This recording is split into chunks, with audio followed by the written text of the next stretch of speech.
November 2003. Fatal Frame 2, as its namesake would suggest, is the second entry in the Fatal Frame series, but not a direct sequel to Fatal Frame 1. In fact, Fatal Frame 2 shed the based on a true story catchline the first game had, and opted out for something seemingly, or at least more honestly, entirely fictitious.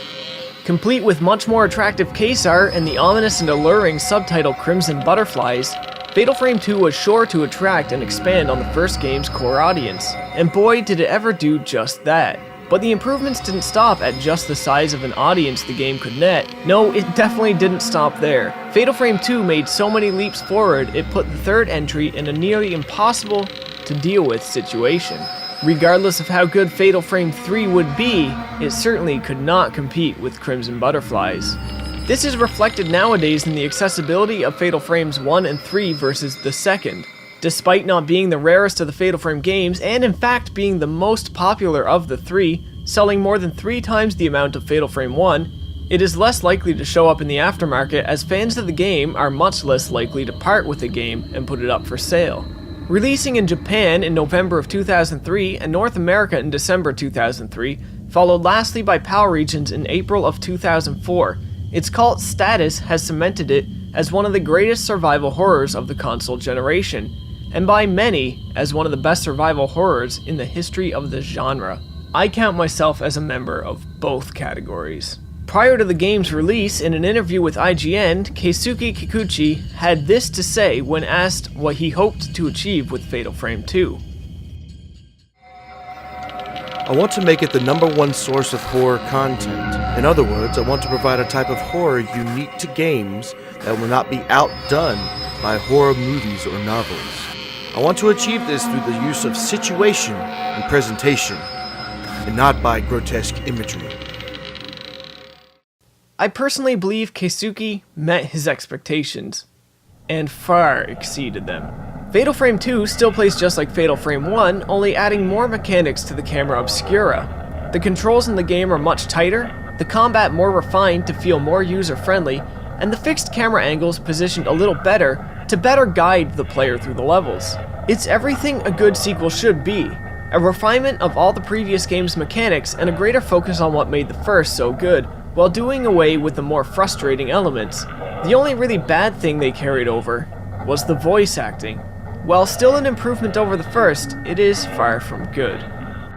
The ritual cannot be the only way. There must be another way to save the village. You'll notice through this video that the Fatal Frame games all share relatively the same stories with the same mythos. What changes are the characters and their motivations. So, bearing this in mind, let's jump to the real meat of what we want to cover here. Let's jump into explaining the story of Fatal Frame 2: Crimson Butterflies.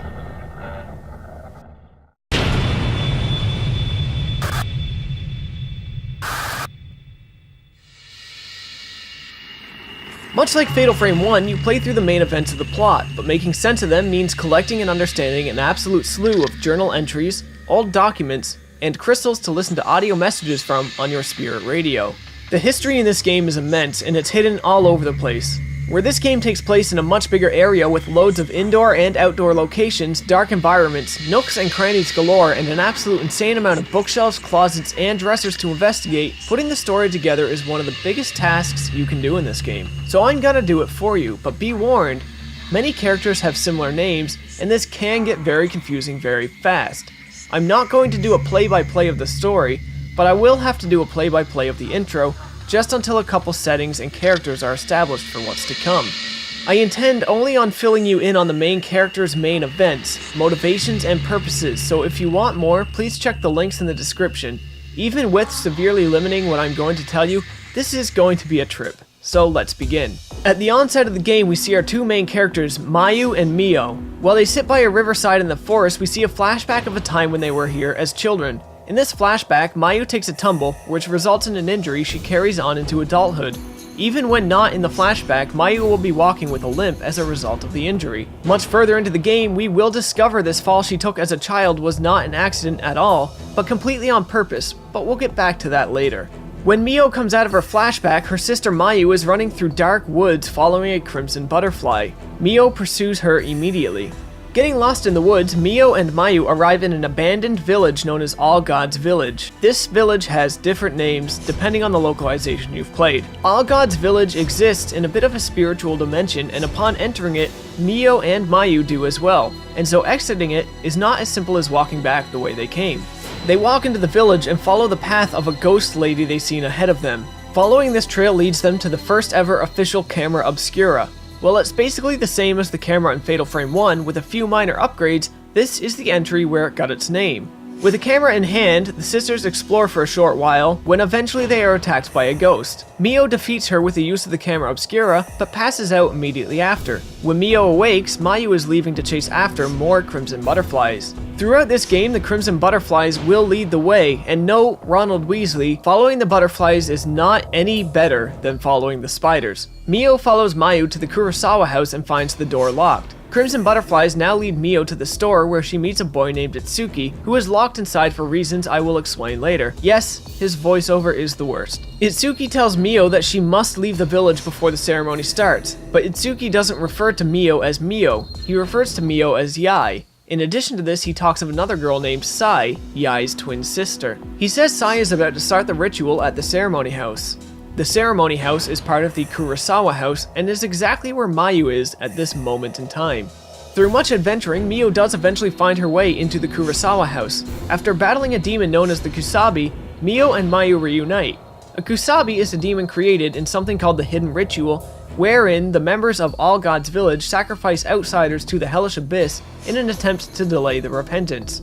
Yes, I know none of that makes sense right now, but it will soon, trust me. From here, we will be chasing butterflies, tracking down documents, and battling ghosts until the end of the game. But now that the character introductions are out of the way, and the setting established, let's get to the real meat of this stuff, or we will be here all day. As stated earlier, All Gods Village exists in a spiritual dimension. The people you find all seem to be locked into a single point of time. As Itsuki said, this is the day of the ceremony. So what is the ceremony? Much like the strangling ritual in Fatal Frame 1, we now have the Crimson Sacrifice Ritual. The Crimson Sacrifice Ritual, again, much like the strangling ritual, takes place once every 10 years. In this ritual, a pair of twins known as the Twin Shrine Maidens are chosen, with one intended to strangle to death the other after spending 1 year in seclusion. The people of All Gods Village viewed twins as separate spirits split apart, and believed that the Crimson Sacrifice Ritual would reunite their souls into one. This reunion, this exchange of energy, is performed to keep shut something called the Hellish Abyss. At this point, basically, the Hellish Abyss is synonymous with the Hellgate in Fatal Frame 1. When one Twin Shrine Maiden is killed, the living Twin Shrine Maiden is then referred to as the Remaining. The Remaining will live out the rest of their days in All Gods Village to protect the land from future malevolent forces. Following the ritual, the dead Twin Shrine Maiden is believed to become a Crimson Butterfly who will also act as something of a protector of All Gods Village. That's right, ladies and gentlemen, those butterflies you follow the whole game are dead twins. But more specifically, it is the younger dead twin. At least, that's one way of looking at it. This part gets a little funny, so try to keep up. In the Crimson Strangling ritual, the younger twin always kills the older one. This is because the older twin is always the strongest, and the villagers want the strong to survive. Wait a minute. The older one is the strong one, and they want the strong to survive, so the younger one kills the older one? That can't quite be right, right? Does that sound a bit backwards to you? Well, that's because it kind of is. The people of All Gods Village believe the older twin is actually the second to be born, because the older one is always the strongest, and being stronger, the older twin graciously allows the younger twin to be born first. So in actuality, the second twin born, whom the villagers regard as older because they are stronger, kills the first twin born who is actually older but the villagers believe to be younger because being born first is a sign of weakness, which is indicative of age. Weird shit. If the Crimson Sacrifice ritual is to fail, something called the Repentance will occur. The Repentance is a period of time where after failing to keep the Hellish Abyss shut, malevolent energy spills through and plunges the village into the Endless Night. Given Mio and Mayu are experiencing All Gods Village during the time of repentance, we know that the last Crimson Sacrifice ritual ended in failure. The repentance brought about the death of all people in All Gods Village and completely wiped the village's existence off the face of the planet. All Gods Village now exists with only ghosts as its inhabitants, as they eternally relive the moments that led up to the failed Crimson Sacrifice ritual. But why did the ritual fail? If you remember earlier, Itsuki referred to Mio as somebody named Yai, and also spoke of another girl named Sai. You probably don't need me to tell you, but Itsuki is also a ghost reliving the moments prior to the last ceremony. Itsuki himself was an altar twin, which is the male equivalent to the twin shrine maiden. Just a year prior to Yai and Sai's Crimson Sacrifice ritual, Itsuki performed it with his brother, Mutsuki, only the twins loved each other so much that their sacrifice did not appease the Hellish Abyss, and the ritual resulted in a failure. This led to Yai and Sai being the replacement. Itsuki, living with the fact that he killed his beloved brother Mutsuki, and had it be for nothing, vowed to not allow Yai and Sai to suffer a similar fate. Itsuki concocted a plan to smuggle the twin sisters out of the village and have them taken care of by Ryozo Munakata, a folklorist living abroad. When the ritual came about, Itsuki was discovered and locked in the storehouse. Fearing he failed to save Sai and Yai, he took his own life.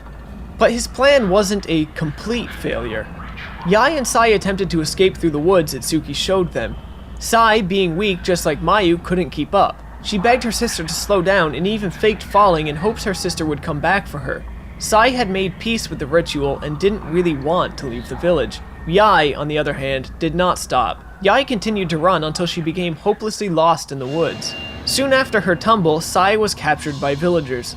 After waiting a bit in hopes of Yai's return, the villagers became worried by the sheer amount of malevolence pouring through the Hellish Abyss and feared they had no time left to wait, and so the ritual was performed with Sai and Sai alone.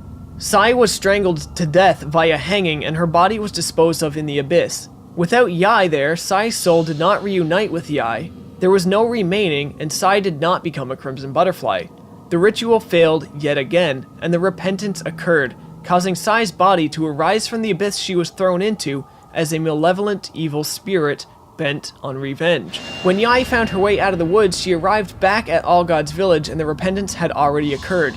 This resulted in a complete and total mental breakdown for Yai. She was then picked up by Ryozo, the folklorist Itsuki made plans with, and he took care of her from there on out. By this point, you no doubt see the similarities between Yai and Sai and Mio and Mayu.